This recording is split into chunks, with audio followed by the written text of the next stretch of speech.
तो super hero teams जितना ज़्यादा ज़रूरी होती हैं कॉमिक बुक्स के लिए, उतनी ज़्यादा ज़रूरी होती हैं secret organisations.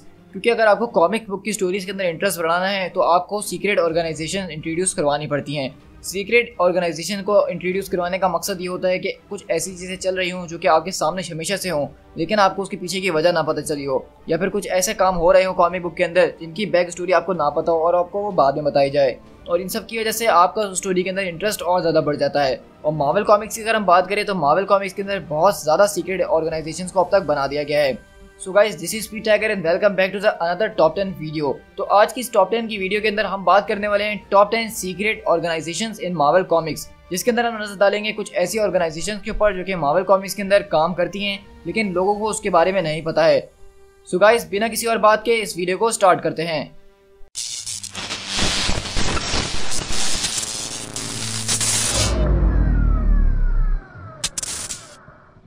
Number 10, stake.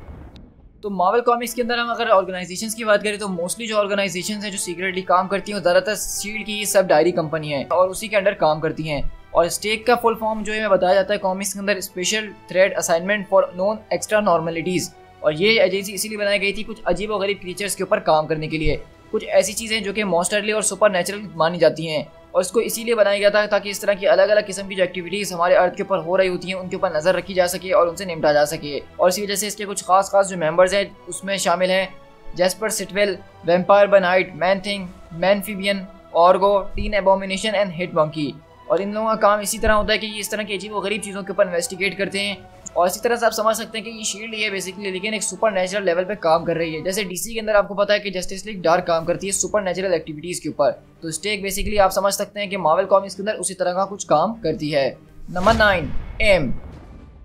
M के बारे में आपने बहुत बार सुना होगा कॉमिक्स के अंदर, और एम का मतलब है एडवांस आइडिया मैकेनिक्स। और इसको बेसिकली आपने बहुत बार लीड करते हुए देखा है मोडोक नाम के एक विलन के जरिए। और ये ऑर्गेनाइजेशन बहुत ज़्यादा इविल कामों के लिए जो है कंसीडर की जाती है मार्वल कॉमिक्स के अंदर। इसने जो है रेड स्कल को काफ़ी बार रिजरेक्ट किया है, मोडोक को जो है इसने बनाया है, और इस तरह के और भी बुरे बुरे काम ये करती रहती है। एडवांस आइडिया मैकेनिक्स बेसिकली जो है टेक्नोलॉजी के ऊपर ज़्यादा काम करती है और वो टेक्नोलॉजी को बेहतर से बेहतर बनाने में लगी रहती है अपने खुद की फ़ायदे के लिए। और इसको मोस्टली जो है मोडोक ही रन कर रहा होता है। और एम एक ऐसी ऑर्गेनाइजेशन है जिसने एवेंजर्स को और दूसरे बाकी सारे सुपर हीरोज को मार्वल कॉमिक्स के अंदर काफ़ी बार टक्कर दी है। और ये कोई छोटी मोटी ऑर्गेनाइजेशन नहीं है, इसके लिंक्स बहुत दूर दूर तक हैं।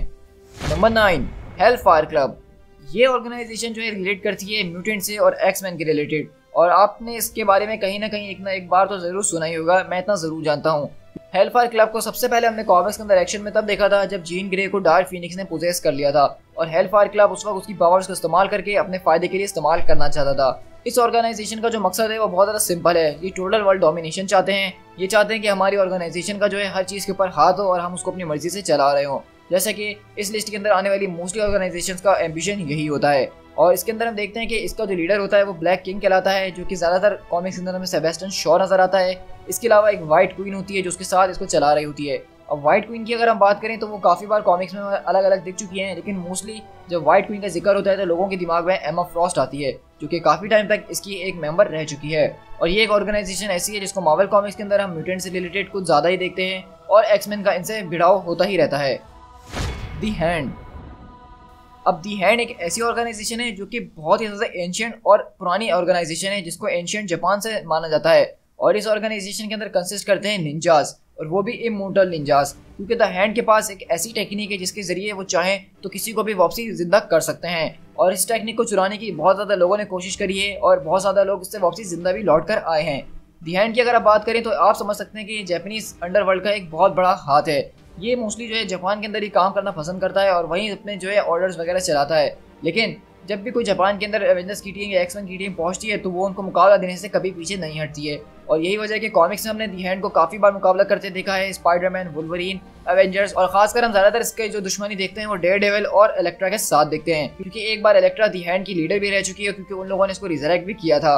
तो ऑल इन ऑल अगर हम दी हैंड की बात करें तो ये एक बहुत ज़्यादा पावरफुल ऑर्गेनाइजेशन है जो काफ़ी ज़्यादा सदियों से चलते हुए आ रही है, और उसको ख़त्म कर देना इतनी आसान बात नहीं है, क्योंकि उसकी जड़ें जो हैं वो बहुत अंदर तक अब जा चुकी हैं। Number 6, weapon x. तो वेपन एक्स के बारे में तो आई होप आप सबको ही पता होगा कि ये कौन सी ऑर्गेनाइजेशन है। ये वही ऑर्गेनाइजेशन है जिसको सबसे पहले बनाया गया था कैप्टन अमेरिका के सीरम के ऊपर काम करने के लिए। ये ऑर्गेनाइजेशन का काम ये था कि वो कैप्टन अमेरिका की तरह और ज़्यादा सुपर सोल्जर्स बनाएगी, और ये सीक्रेटली काम कर रही थी अमेरिका और कनाडा दोनों के अंदर ही। और इसमें जो है कैप्टन अमेरिका की सीरम से तो बहुत दूर चली गई थी बात, और उसने आगे जाके कुछ मॉन्स्टर्स बनाना शुरू कर दिए थे, जिसमें से मोस्ट नोटेबली जो हमें सुपर हीरो इस ऑर्गेनाइजेशन से मिला है वो कोई और नहीं बल्कि हमारा वुल्वरीन यानी कि लोगन है, जिसको एडामेंटियम के अंदर उन लोगों ने इनकेस किया था। और इसके अलावा और भी बहुत ज़्यादा मशहूर कैरेक्टर जैसे कि डेडपूल हो गया, सैबरटूथ हो गया, वेपन एच हो गया जिसको हल्कवरीन कहा जाता है, वो भी इसी डिपार्टमेंट ने बनाया है। और इस डिपार्टमेंट की और भी बहुत ज़्यादा करतूत है, जैसे कि उसने लॉरा यानी X-23 को बनाया है। तो ऑल इन ऑल अगर देखा जाए तो ये एक डिपार्टमेंट बहुत ज़्यादा खतरनाक है, और पिछले 50-60 साल से ये लोगों के डीएनए और उनके जीन्स के साथ खेलने की कोशिश कर रहा है, और इसी वजह से इसको one of the most powerful secret organisations माना जाता है मार्वल कॉमिक्स के अंदर। Number 5, armour. जैसा कि आपको पता है कि मार्वल कॉमिक्स के अंदर हर एक चीज़ के लिए एक अलग एजेंसी बनाई गई है जो कि अपनी ही चीज़ को कंट्रोल करती है और दूसरों के मामले में दखल नहीं देती है, और इसीलिए एक एजेंसी आर बनाई गई थी जिसकी फुल फॉर्म है alternate reality monitoring and operational response agency. इसके नाम से ही आपको समझ में आ गया कि इसका क्या काम है। अब जिस तरह की शील्ड हमारे दुनिया में रहने वाले खतरों के ऊपर नजर रखती है और दूसरी एजेंसी दूसरे खतरों के ऊपर नजर रखती है, तो वहीं पे आर्मर जो है वो ऑल्टरनेट रियलिटी के खतरों पर नजर रखती है। मकसद ये है कि अगर किसी और रियलिटी से कोई और शख्स हमारी रियलिटी में आ जाता है और वो हमारे लिए कोई खतरा साबित हो सकता है, तो आर्मर उसको ऊपर रिस्पॉन्स करेगी और उसको पकड़ने की कोशिश करेगी। फर्ज कीजिए कि अगर एक ज़ॉम्बी यूनिवर्स से कुछ ज़ॉम्बीज हमारी यूनिवर्स में घुस आते हैं, तो हमारी नज़र में ये एक बहुत बड़ा खतरा होगा, लेकिन इससे शील्ड या कोई और से एजेंसी नहीं निपटेगी, बल्कि इससे निपटेगी आर्मर, क्योंकि ये आर्मर का काम है कि ऑल्टरनेट रियलिटी से आने वाली चीज़ों के ऊपर उसको नजर रखनी है। अगर हम इसकी रिसेंट एग्जांपल की बात करें तो हमने शी हल्क की स्टोरी देखी थी, जिसमें लायरा जो है अपनी एक ऑल्टरनेट रियलिटी से हमारी रियलिटी के अंदर आती है, और इस बात के बारे में फौरन आर्मर के एजेंट्स को पता चल जाता है और आर्मर के एजेंट्स उसको हैंडल करते हैं और डील करते हैं, जो कि मैंने रिसेंटली अपने डार्क रेन के ही इवेंट के अंदर शेयर करी है। Number 4, sword. तो जिस तरह आर्मर को जो है ऑल्टरनेट रियलिटीज को मॉनिटर करने के लिए बनाया, इस तरह सॉर्ड को बनाया गया था ऑल्टरनेट वर्ल्ड्स को ऑब्जर्व करने के लिए, और सॉर्ड की फुल फॉर्म है sentient world observation and response department. Basically आप ये समझ सकते हैं कि जैसे कि ऑल्टरनेट रियलिटीज के खतरों के ऊपर आर्मर नजर रखती है, तो जो दुनिया के बाहर हमारे खतरे हो रहे हैं जैसे कि दूसरे प्लैनेट्स के ऊपर या एलियंस के बीच, तो उसके ऊपर नजर रखती है सॉर्ड। और सॉर्ड ने जो है बहुत अच्छे तरीके से कॉमिक्स के अंदर अपना रोल भी निभाया है। अगर कोई सेलेस्टियल थ्रेड अर्थ की तरफ आ रहा होता है तो सबसे पहले उसकी खबर पहुंचती है सॉर्ड के पास, और सॉर्ड फिर अपने आगे हीरोज को उसकी खबर पहुंचाती है। इसी तरह इसकी सबसे बेस्ट एग्जांपल हमारे पास है जब सीक्रेट इन्वेजन का इवेंट हुआ था और स्क्रल का एक जहाज जब हमारी अर्थ की तरफ आ रहा था, तो उसके बारे में सबसे पहले खबर सॉर्ड को पता चली थी, और उसकी कमांडर जो है वो एबिगेल ब्रांड है, जो कि इन सब चीजों को कंट्रोल करती हैं, और उन्होंने अपनी इस टीम के अंदर बहुत ज्यादा एलियंस को भी रखा हुआ है एजेंट ऑफ सॉर्ड के तौर पे। और मजे की बात यह है कि इस एजेंसी को हम बहुत जल्द मार्वल सिनेमैटिक यूनिवर्स के अंदर भी देखने वाले हैं और बताया जा रहा है कि इसको जो है हम पहले स्पाइडरमैन फार फ्रॉम होम के एंड क्रेडिट सीन में देख चुके हैं, जहाँ पे निक फ्यूरी बैठे हुए होते हैं स्पेस के अंदर। वो दरअसल सॉर्ड का ही स्पेस स्टेशन था, और इस एजेंसी को हम बहुत अच्छे तरीके से वांडाविजन के डिज्नी प्लस के शो में देखने वाले हैं। तो आई होप कि उसके अंदर भी हमें इसको बहुत अच्छे तरीके से दिखाया जाएगा, और वांडाविजन में दिखाने का मकसद यही है कि हमारे पास शायद एलियन खतरा आ रहा है इस अर्थ की तरफ, तभी सॉर्ड को जो है वहाँ पे इंट्रोड्यूस करवाया जा रहा है। Number 3, hammer. अब हैमर की अगर बात करें तो बेसिकली इसकी कोई फुल फॉर्म नहीं है, सिर्फ ये एक नाम है, और इसकी अगर हिस्ट्री की बात करें तो ये बहुत ही ज़्यादा मज़ेदार है। आपको जैसा कि पता ही है कि मार्वल कॉमिक्स में सीक्रेट इन्वेजन का इवेंट हुआ था, जिस वक्त नॉर्मन ऑसबॉर्न जो था वो थंडर बॉल्स की टीम को लीड कर रहा था, और वो एक नॉन क्रिमिनल था, लेकिन उसने पूरी दुनिया के सामने स्क्रल क्वीन का खात्मा कर दिया था, जिसकी वजह से ये सारी इन्वेजन हुई थी। और ये देखते हुए अमेरिका के प्रेसिडेंट ने इस बात का फैसला किया था कि अब जो है शील्ड को बंद करवा दिया जाएगा, आयरन मैन को उसकी पोजीशन से हटा दिया जाएगा और उसकी जगह एक नई एजेंसी को दी जाएगी, और वो एजेंसी दरअसल नॉर्मन ऑसबॉर्न लीड करेंगे, और उन्होंने इस एजेंसी को नाम दिया था हैमर।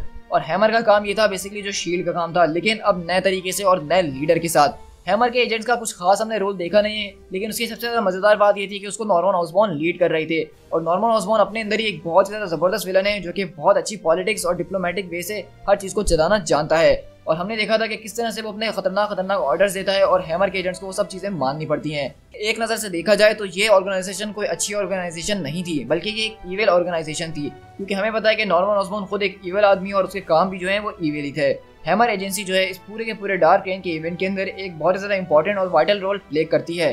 Number 2, hydra. हाइड्रा के बारे में किसने नहीं सुना होगा, मतलब जितना ज़्यादा लोग शील्ड को जानते हैं उससे कहीं ज़्यादा लोग हाइड्रा के बारे में जानते हैं, और हाइड्रा का जो नाम है वो एक बहुत ज़्यादा लॉजिकल नाम रखा गया है। आपको लगता होगा कि इसकी भी कोई फुल फॉर्म होगी, लेकिन ऐसा कुछ भी नहीं है। हाइड्रा जो नाम है वो बेसिकली ग्रीक मिथोलॉजी में एक ऐसे सांप का नाम है, एक ऐसे मॉन्स्टर का नाम है जिसका जब एक सर काट दिया जाता है तो उसकी जगह 2 और सर ले लेते हैं। और हाइड्रा जो सीक्रेट ऑर्गेनाइजेशन है उसका लोगो और मोटो कुछ ऐसा ही है कि अगर तुम उसका एक सर काटते हो तो उसकी जगह 2 और ले लेंगे। और हाइड्रा इस बात को काफी बार प्रूव भी कर चुकी है। जब भी हम लोग समझते हैं कि हम हाइड्रा को खत्म कर चुके हैं, हरा चुके हैं, तो तब हमें पता चलता है कि हाइड्रा दरअसल हमारे ऊपर चढ़ के बैठी हुई है। इस चीज को हमने मूवीज में अगर बात करें तो कैप्टन अमेरिका विंटर सोल्जर के अंदर बहुत अच्छी तरीके से दिखा था, जब कैप्टन अमेरिका और शील्ड को ये लग रहा था कि वो हाइड्रा को खत्म कर चुके हैं, जबकि हाइड्रा दरअसल उनके पीछे काम कर रही और दरअसल हाइड्रा ही थी जो कि पूरे के पूरे शील्ड के ऊपर कब्जा करके बैठी हुई थी और उनके सारे एजेंट्स को कंट्रोल कर रही थी। यही चीज हम कॉमिक्स में भी बार बार देख चुके हैं कि शील्ड को जो है अंदर से हाइड्रा कंट्रोल कर रही होती है और शील्ड के कुछ ऐसे एजेंट्स हैं जो कि हाइड्रा के लिए काम कर रहे होते हैं। और एक यही वजह है कि जिसकी वजह से हाइड्रा जो है एक बहुत ही ज्यादा जबरदस्त किस्म की सीक्रेट ऑर्गेनाइजेशन है जो कि बहुत सालों से चलते हुए आ रही है। सबसे पुरानी ऑर्गेनाइजेशन भी आप उसको कह सकते हैं, one of the oldest organisation भी आप उसको कह सकते हैं, जो कि सक्सेसफुली आज तक जो है चलते आ रही है।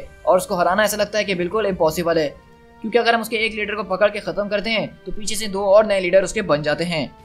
Number 1 shield. तो नंबर 1 के बारे में तो आप सबको बहुत देर से पता चल ही गया होगा, और इसके अलावा नंबर 1 पे और हो भी कौन सकता था। मतलब एक ऐसी एजेंसी जिसको हम हर जगह देखते आए हैं, चाहे वो टीवी हो, कॉमिक्स हो, कार्टून हो या कहीं और भी क्यों ना हो। और हमें पता है कि शील्ड का लीडर यानी कि निक फ्यूरी जो है वो एक बहुत ही आइकॉनिक कैरेक्टर है। और मार्वल सिनेमैटिक यूनिवर्स के अंदर सैमुअल एल जैक्सन ने निक फ्यूरी का कैरेक्टर को बहुत ही ज़्यादा ज़बरदस्त तरीके से प्ले किया है, जिससे वो एक जो है रिमार्केबल कैरेक्टर बन के रह गया है और अपनी छाप पीछे तक छोड़ के गया है। और इसी वजह से अगर हम शील्ड की बात करें तो जैसा कि आपको मैंने हर एक एजेंसी के बारे में बताया कि आर्मर जो है वो अल्टरनेट रियलिटीज़ के ऊपर नजर रखती है, स्वॉर्ड जो है वो दरअसल हमारे दुनिया के बाहर के खतरों के ऊपर नजर रखती है, तो शील्ड जो है हमारी दुनिया के होने वाले खतरों पर नजर रखती है। मतलब जो क्रिमिनल एक्टिविटीज हो रही हैं उनको रोकना, टेररिस्ट को खत्म करना और बुरे लोगों को पकड़ के जेल में डालना। आज समझ सकते हैं कि शील्ड का यहाँ पे सीधा सीधा दुश्मन जो है वो कोई और नहीं बल्कि हाइड्रा है, क्योंकि हाइड्रा टेररिज्म फैलाती है और शील्ड उस टेररिज्म को खत्म करती है। लेकिन हमें ये बात कॉमिक्स में बहुत बार और मूवीज में भी बहुत बार बताई गई है कि दरअसल शील्ड और हाइड्रा एक ही सिक्के के 2 अलग अलग पहलू हैं, क्योंकि हमने ये भी देखा है कि शील्ड को बहुत बार जो हाइड्रा हाईजैक कर चुकी होती है, हाइड्रा के एजेंट शील्ड के अंदर घुसे होते हैं और शील्ड को पता भी नहीं होता। लेकिन चाहे कुछ भी हो जाए, इसका जो लीडर निकोलस फ्यूरी हैं वो हमेशा इस बारे में जान ही जाते हैं कि इसके पीछे कौन है और कौन नहीं है। तो अगर देखा जाए सिर्फ मार्वल कॉमिक्स के अंदर नहीं बल्कि सारे के सारे कॉमिक्स के ऊपर अगर नजर डालें तो शील्ड एक ऐसी सीक्रेट ऑर्गेनाइजेशन है जिसको हर एक कोई जानता है और मोस्ट आइकॉनिक मानी जाती है। तो मेरी नज़र में नंबर 1 पे तो शील्ड ऑर्गेनाइजेशन ही होनी चाहिए थी, इसके अलावा ये जगह कोई और डिजर्व नहीं करता है।